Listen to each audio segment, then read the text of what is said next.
Facebook land, how are you today? Hope it's a great Friday. Al Stasek, how are you doing today? I'm doing well, my friend. How are you, Mr. Jay Kinder? Hey, cheers to that.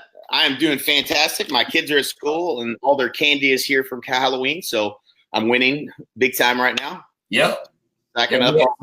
We had some neighbors over Halloween night and, taking advantage of a little adult time with some vino.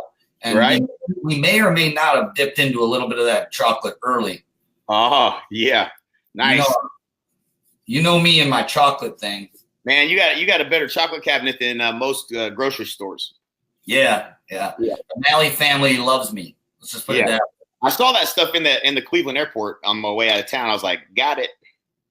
Oh, it's the best chocolate, hands down, I've ever had. And what's cool is I'm actually going to be doing on my podcast. This is CLE Live.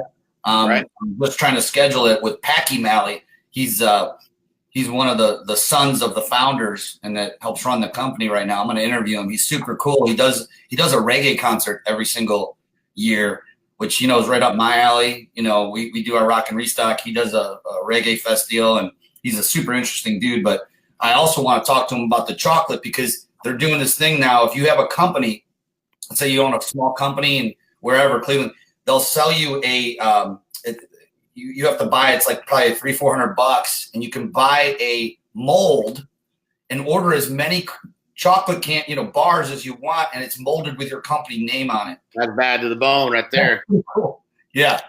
So I'm gonna interview him on that, but that's cool. But cool. Hey, what's up, Gordon? So Gordon Day just joined. We'll give some shout outs here today. So yeah. So the goal today is we're going to share some thoughts on leadership, right? So yeah. The quote that we've heard Michael say is there's those things, a business problem, it's a leadership problem, and I'm sure we've all experienced that at some level or another as you grow multiple big companies that require leadership. But let's unpack that a little bit because sure. It's a huge get when you get it and you realize that any problem that you're dealing with in your business is currently a leadership problem, which is why I think the underlining theme for you accomplishing your goals is you have to become a better version of yourself before you can, if you can't lead yourself, you can't lead others. And it's the law of the lid. And once you realize that it's 100-0, you got to have 100% accountability, 0 excuses, and know that the problems you're dealing with are problems you created, maybe because you haven't learned something yet. But that's what leadership's all about. Well, isn't it always about that? You haven't learned something yet. We just had a huge takeaway with regard to, what you had just said, the 100-0, right? We've had the wristbands, and I actually gave my wristband out to a new recruit that's joining the team. So I don't have mine on right now, but I always have it on because it's right here. And it's been a principle that you actually introduced to me a long time ago. And I immediately, because it was just a core value, and it's that when something goes wrong, look in the mirror and own it. 100% accountability, 0 excuses. We've always said that. Then I turn around, and as a leader, when I'm trying to hold either one of my agents accountable or one of our leaders on the leadership account, we always ask, well, why didn't you get it done? If something they didn't get across the finish line, we ask why.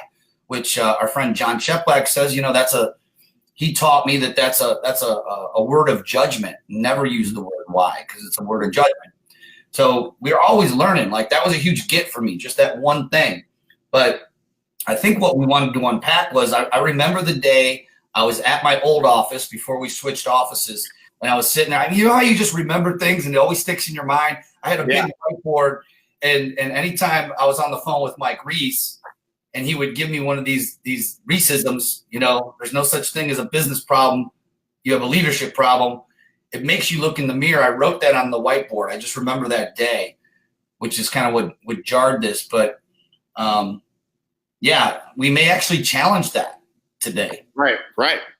Yeah, and I'm really glad that you brought that up because are there situations where your business leadership isn't the problem, and maybe that the business model is the problem, and that's I never would have got that until we started really studying business models. And it's funny. This might be something to talk about later if you'll remind me. But when I went with Stewman and we flew out to the shareholder summit in with Charlie Munger and Warren Buffett and Omaha. Yeah, in Omaha. And I actually have, it's actually an article that's pulled up on my screen right now where I'm trying to get the exact words of what he said, because I know what my takeaway was. My takeaway was when they started talking about, somebody actually asked him a question about Wells Fargo. And at the time, Wells Fargo was doing some things that they had gotten in trouble for. And Wells Fargo was the bank that they use, Berkshire Hathaway uses or whatever. And he said, there's, we don't believe that there's a problem. There's a problem in the company, Wells Fargo. We believe there's probably more likely than not, there's a compensation misalignment problem. He said in every company that they find, and he goes, we're probably going to get some bad news this week about one of the companies we own. And it's not a company it's not that the company is a problem or there's something going wrong with the company. It's generally speaking, it's a misalignment in compensation somewhere. If there was a behavior that was happening that was not in alignment to what you would like to see, then that's generally what it is. And it was really interesting to see someone who owns that many companies, invest in that many companies, start with a misalignment in compensation as the main thing that they look to as the reason why some type of behavior in the company was happening that they didn't want to see. So yeah. I think that's again something we can maybe talk about a little bit later, because I think leadership is generally speaking is always the first thing to look at. Well, the thing that prompted this earlier in the week was that Cleveland sports had an interesting experience. I don't know if this has ever happened in the history of professional sports, but the Cleveland Browns, Chris Chase, what's up? The Cleveland Browns fired what first happened was Ty Lue got fired as the Cleveland Cavs after 6 straight losses head coach. Now, this is a head coach that, people will say arguably took him to the championship and won the championship in 2016, but many will say, no, that was LeBron James. Right. So, whatever. At the end of the day, Ty Lue got let go, and within 24 hours, the Browns head coach and their offensive coordinator, who only actually lives a few blocks from me over here, they were both fired. And the thing is with them, they're all still going to get paid. So the compensation, like with that particular situation, it was a leadership issue for sure, right? You can arguably say that, they have talent. They got the best facilities money can buy. So when we're looking at that parts of a professional sports team's business model, there was nothing. I don't believe that there was anything that they did not have in their grasp other than LeBron James for the Cavs or some, and we got some really good stars in the Browns, but they weren't being led. And I was just talking to Matt Chase about this. It's I watched Lou Holtz say this one time on stage. He said one of his players came up to him and said, "Hey, I want to be the captain, coach. Please name me captain." And he said to him, "I don't name you the captain. They name you the captain." Mm. They name you a leader. You're named the leader because the people that you're leading follow you and respect you, and that's earned. That's not something that you put the C on their jersey. It's earned because of who you are. It's earned because of how you treat people. It's how you lead people. And I think that was just the biggest takeaway. They weren't the players on both of those professional sports teams weren't being led, or they weren't allowing themselves to be led because that wasn't the right leader to lead them to where they needed to go. So, right. No, absolutely. Yeah. I mean, I think, at all levels, and it's interesting in sports because you see it all the time, are those kids or, these guys, that are in the NFL, are they going to play all out? Are they playing all out for you as the coach? And the only way they're going to do that is that they believe you're playing all out for them, which, I think, you probably would find if you watched the Raiders game last night that, when John Gruden starts axing, every major player on the team, he's saying he's rebuilding a championship team. But this year, they ain't going out there and putting their life on the line for John Gruden and the Raiders, getting beat 34-3 by San Francisco, who only won one game. was an embarrassment. But again, maybe that's what you have to do if you're rebuilding a football team. But I'll tell you the things that I've learned an awful lot about leadership, and I mean I've got some really good ass whippings that I've taken and those lessons learned. But the thing that that one question that I always ask, and I asked it in a very in a situation where somebody that I had led from basically being probably a couple $1,000 a month employee to being getting paid almost $200,000 a year, and literally running all of NAEA. And I made the mistake of not having the one-on-ones and really understanding what was on her plate. And she quit. And it was a big eye opener for me. And the question I asked in the moment, luckily, I'm not really sure why I even asked the question, but what could I have done differently? And you have these feelings about how could you leave? How could you do me this way? How could, you start having all the wrong questions. But in any situation, if you just sit back and what was amazing was how quickly I came up with the answers of what I should have done differently. It wasn't that I didn't know what I should have been doing as a leader. It was that, I wasn't focused on that until I asked that question. And I instantly realized that, leadership, you have to be consistent with understanding what people's goals are, understanding what's getting in the way of them, making sure they're not overwhelmed. Don't let them take on too much, and holding them accountable to getting things off of their plate and things of that nature. And if you're not doing those things, your best employees, your best people will burn out. And, at some point they just leave you. And, you go back to anytime somebody walks out the door and you didn't know that it was happening, it's 100% a leadership problem. You weren't aware of it because you must not have been looking close enough, because people don't just wake up one day and decide to walk out tomorrow. It's something that's been going on for 3 months, usually, maybe even longer, because change is hard. Right. For people. So they're going to stick around because that's more painful than the pain of leaving a situation. But I think the mistakes that I've made is this laissez-faire. When you study leadership, there's different types of leaders based upon how their process of leading. And I think I was guilty of being a laissez-faire. And I think the reason was as someone who has been led by others, I like the freedom of oh, you need this done? Fine, leave me alone. I'm going to get it done, and I'm going to get this across the finish line. I don't need to be micromanaged. So that's just me. Right. What I learned is that others, and micromanagement is kind of it's looked at upon as a negative term, but some people need that management. And so if we change that dialogue from micromanaged to just being supported, and maybe held accountable in a supportive and a positive way, that doesn't necessarily mean you're micromanaging every little thing, but you're there supporting and communicating throughout the process, holding them accountable to whatever that agreement was. And I used to say, well, here, this is what we need done, go do it. And thinking that, they're just going to go do it. And I read that book that I think you recommended, which is The Hard Thing About Hard Things, and learned that as a leader, if you're going to take the responsibility on of leading individuals, sometimes you just have to make tough decisions. And I think that in looking at things that I've done in the past, I've avoided making some tough decisions because I like that person so much. And really what it boils down to is a leader, you have to be willing to have the hard conversation. You have to be willing to either coach them up or coach them out. Mm-hmm. And it's hard when you have these tight relationships and you genuinely love this person, right? But it's our responsibility to the company.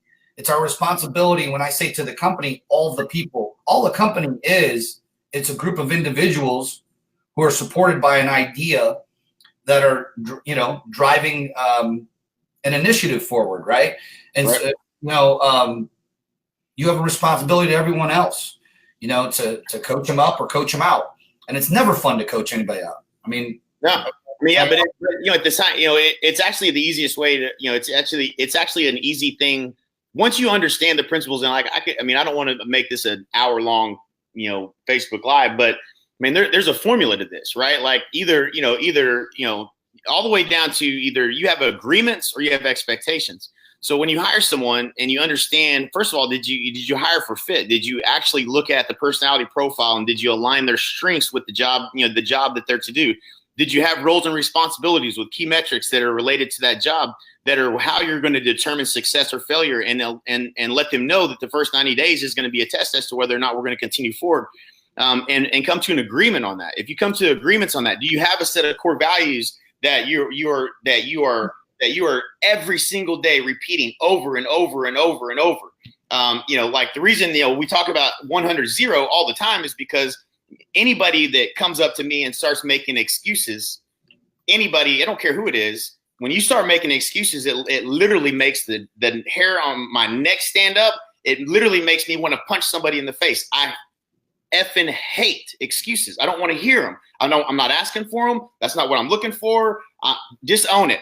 My bad. I messed up. I did something wrong. Whatever it is, right? Yeah. Like that's the one. But like when you work with somebody like that, and then you create an organization, you end up hiring a bunch of people, and then you got maybe 1 or 2 or 3 people or maybe it's just one person that likes to make excuses as to why they're not getting things done. Yeah. I'm not okay with that. I'm just not. You're not going to work for me, because that's one of the things that like is just against who I am as a human being. Like you're like, it's almost as, it's as deep as it goes in my veins. You know what I'm saying? Like it's within me. But why do you think they make excuses? Seriously, like truly, like, again, going back to how we're communicating, why do they feel? Let me put it this way: why do they feel a need to? Why do you think? I'll tell you why. Because they have a fixed mindset, not a growth mindset. That's it's 100%. If you read Carol Dweck's book, Fixed Mindset, Growth Mindset. Fixed mindset here is you're giving me a grade. Let me explain to you why I did what I did. You're giving me an F. That's all they hear. The filter they hear through is you're giving me an F. I failed. So like I've dealt and I've coached, I've led people through this, right? I've led them through this, and it's hard, really hard to shift from a fixed mindset to a growth mindset. The growth mindset, like I'm the world's worst at this, and I'm aware of it. At least I have an awareness. But like if you bring me something and it's done, and I give you feedback on how to improve it, some people will be butthurt about that, and they'll go back and be like, "You gave me a low grade," and that's the person that that doesn't make it working with me very long, because they'd have to understand, man, I'm always looking for ways to improve it. Everything doesn't matter what it is. Right. Now I'm better at communicating and saying, "Hey, this is awesome. What do you think we could do to take it to the next level?"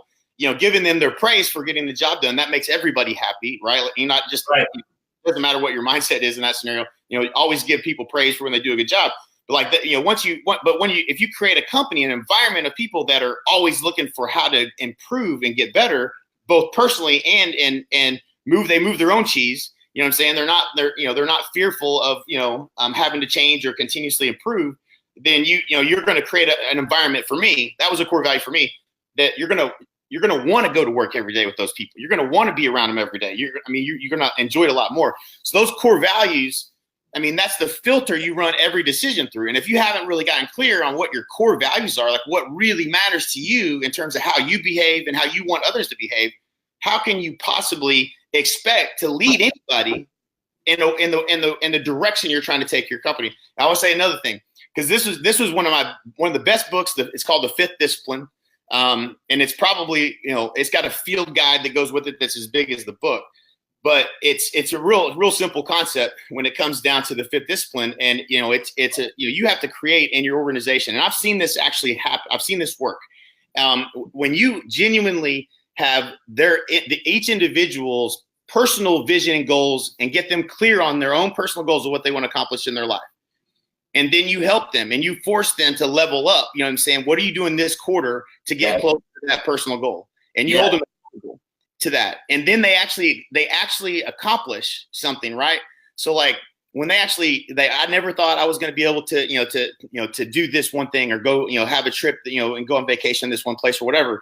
And then they actually experience that. Now they've experienced having a personal vision, and then experiencing achieving that. Not just as it relates to something in your company, it should be something their personal goal is that they personally.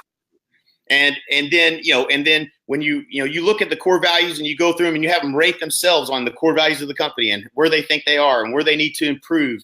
And then, what books, they start asking you, well, what book should I read or what should I do to improve in this area? And you give them an assignment, next 90 days, let's see how, see where this improves. Yeah. And, And accountability is the highest form of love. I mean, period.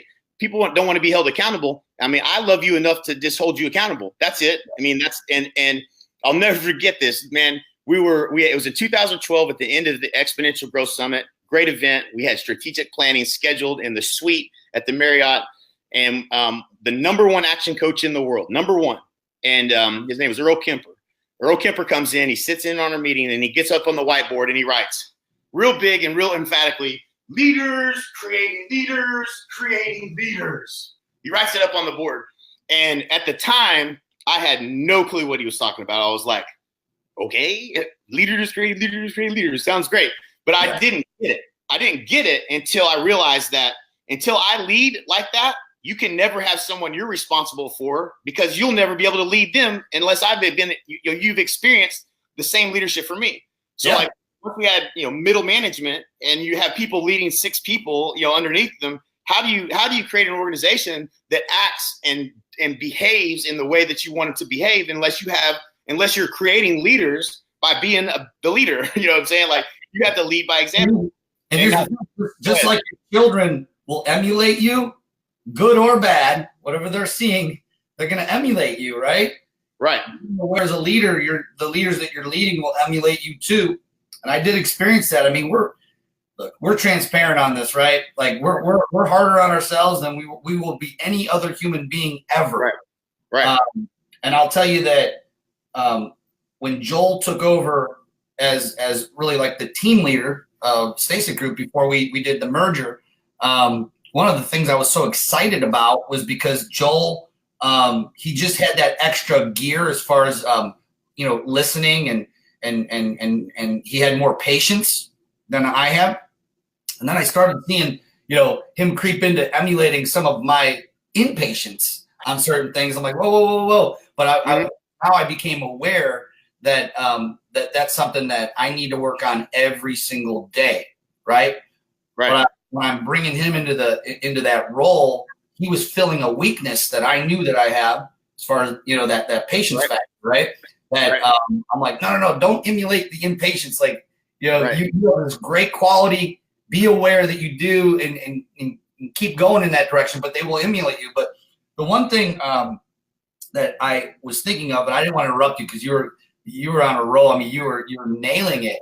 But what about the fact that do we give our people that we're leading permission to be not okay? Meaning it's okay not to be okay. This is a huge get for me. Okay, what do you mean by that? When we're talking about 100-0, no excuses, you said that it makes your hair stand up on the back of your neck when someone starts throwing excuses. I believe that the reason why people throw excuses, well, there's probably a couple reasons why they're going to give that to the leader, an excuse. But one of it is they don't believe that it's okay not to be perfect. Right. Because we screw up all the time. Right. We miss things all the time. And if we, but they're not seeing that. They're not seeing it. Their image is that, well, my leader is just perfect in everything he does, even though maybe they don't fully believe that, but this is the image that's being portrayed. The fact of the matter is we're screwing up all the time too. Right. You just got to make that perfect and own it. Right. It's okay not to be okay. It's okay to screw up. If they understand that it's okay, then I think that they're not gonna come with an excuse. They're just gonna be like, man, I didn't get it done. We're not gonna ask them why they didn't get it done. There's probably a reason, that they didn't get it done. Right. But that's cool and that's what really creates a really great culture. Because if we're out there expecting perfection, we're gonna be let down every single time. Perfection, there's no such thing as perfection. Right. You gotta have that. You got to have the process in place and then leave some room for some flexibility and, because people get sick. People miss it. They miss a deadline. Yeah. Happen. You can never, when somebody owns it, you can never show that you're upset. You can never show, you can't criticize it in that moment. You have to be like, awesome. Hey, thanks for owning that. You know what I'm saying? Like, you got to, again, praise the core value they're living up to, by owning it, and then say, how can I help you? What could I do to help, help make sure this gets done. And, and then really truly live that, what I'm saying? Like, try to help them. It never frustrated me when things didn't get done. It always frustrated me if they made excuses, what I'm saying? That's what drives me crazy. And it just wasn't, we're fortunate enough that I've built companies around people that have the same core values. And, it goes back to open and real communication and, being vulnerable, right? Like as a leader, you have to step out there and show that I'm willing to do the hard thing here and say that I didn't get the job done. That's on me. I own that. That's mine. And like you said, we screw up all the time. So it was very apparent in every organization I've been in that I'm not perfect. Let's just be real honest. And there's going to be, plenty of opportunities for me to own it and step up and do that. And then when people say, oh, especially people that have never been in this environment, and we got that, we heard that over and over and over is, when people would come to work here, they're like, you guys, y'all know this isn't normal. This is not a normal environment to work in. This is unbelievable. Right. That's created. And then your people want to protect it because they've worked in places that were not like that before. Right. They weren't, helping each other grow personally and, and living by those core values and really, taking care of each other. And, once when you have an environment like that, your team will want to protect it, and they'll want to keep the cancer, out of the company. And right. That's an important thing that once you get that, we've had to fire in multiple occasions. I'm not saying we ever nailed this to such a level of perfection. We did a really good job with it, but we had to let everyone go because we had too many people that were misaligned to the core value. If you let somebody in your company, especially make hires, oh boy, and they're not in alignment, you're going to have a whole nother level of people that are completely incongruent with the rest of the company. And you'll see these pockets of people that are just not in alignment with everyone else. And it messes up the culture so bad that you actually have to cut the cancer out at the top at the management level and eliminate all the salespeople, which is what we had to do. And then you got to start back and you got to make sure you're hiring to those same core values. And there's a process for it, right? I mean, we have core value questions, a multiple person interview, we're doing all these different tests, to try to make sure that we're bringing on people that are right fit. But, you don't want to be, and if you're incongruent with any of those core values, as a person, nobody wants to work in a place where where they know they're incongruent with it. If that's not who they are, those right. people typically don't even apply for a job because they know that they're going to stand out like a sore thumb. Well, one thing that I don't know who you learned this from, but I remember you bringing this up when we were in the BVIs, when we were it was time to leave the Soggy Dollar Bar and we didn't want to leave. And our captain at the time wanted to leave and we didn't have an agreement. There was an expectation that we're going to get on that boat. And you were reminding him that very passionately. Where's our agreement that we had? Remind me of when we agreed we were leaving at 5 o'clock, because we're not leaving here at 5 o'clock. And it was just, I'm laughing because it was right after you had learned that principle of an agreement versus an expectation. Right. And it's such a valuable lesson for leaders. If you're listening to this and you lead people, you lead a family, it doesn't matter if you're right. a mother or a father, you own a team, a business, a brokerage. If you lead people, then having agreements, clear agreements versus expectations is going to eliminate a lot of the frustrations that you have, because very, very seldom will your expectation ever be met how you think it, because everyone has their own version of what the expectation is. Right. But if there's a clear agreement in place, then they either committed to it and they nailed it based off of the agreement that we agreed to, or they didn't. And if they didn't, the question that I've learned from John was, are you willing to recommit? Right. Great. What did you learn about yourself by not hitting the commitment that you committed to?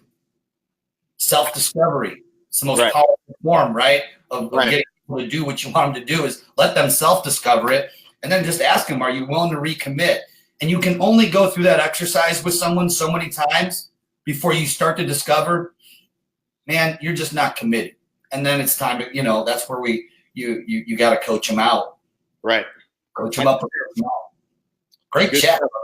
Yeah, man, I know we got to jump here. So hopefully we drop some value on you guys there. And thanks for tuning in. And we'll probably have, some of these lessons as we move forward here, maybe something more weekly or whatever the case may be, where we're just sharing and dropping some value. But we just tell them, you know, we're talking about moving this to what did you call it? Mule Monday?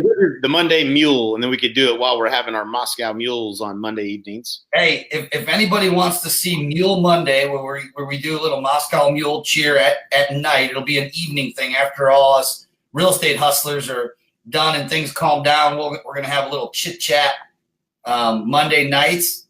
Just type the word mule. Yeah. Or we can always do tequila and tacos or something too. But man, I'm not sure about tequila. That might get out of hand. That could go in a direction. Terry Thomas, what's up, Terry Thomas? It was good to meet you as well in New Orleans. Thank you, Brandon Cruz, for the comment. What's up, Jared Jones? And there was another question. Oh, Gordon asked if I have a hard time coaching my son. Leadership lessons there. Yeah, definitely. For sure, 1,000% agreements versus expectations. You know, and it's, you know, he tends to buck everything I tell him. So, you know, those, you know, I would say where I could be better is in the consistency of reminding him of the agreements and the, you know, like Al's question there, I think that line of questioning, what did you learn about yourself, is a huge deal, because Braden's super smart and he gets it and he's hearing, you know, but he sometimes doesn't live up to his commitments. He says he's going to do something, and some days he does, some days he doesn't. But what do you learn about yourself is really, you know, internally, that's going to mess with him.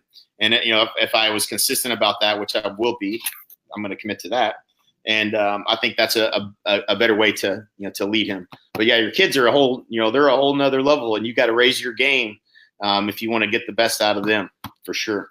If you want to go real deep into that conversation, another good question, a little writer downer, is where else in your life is this showing up? Right. Yeah. How we do one thing is how we do everything. Isn't that what it's? I don't know. Right. Yeah. Exactly right. How you do anything is how you do everything. Love it, man. Good stuff, man. Appreciate it, you guys. Y'all have a good day. Everybody. And we'll see you on that Monday Mule. I'm excited. All right. Think.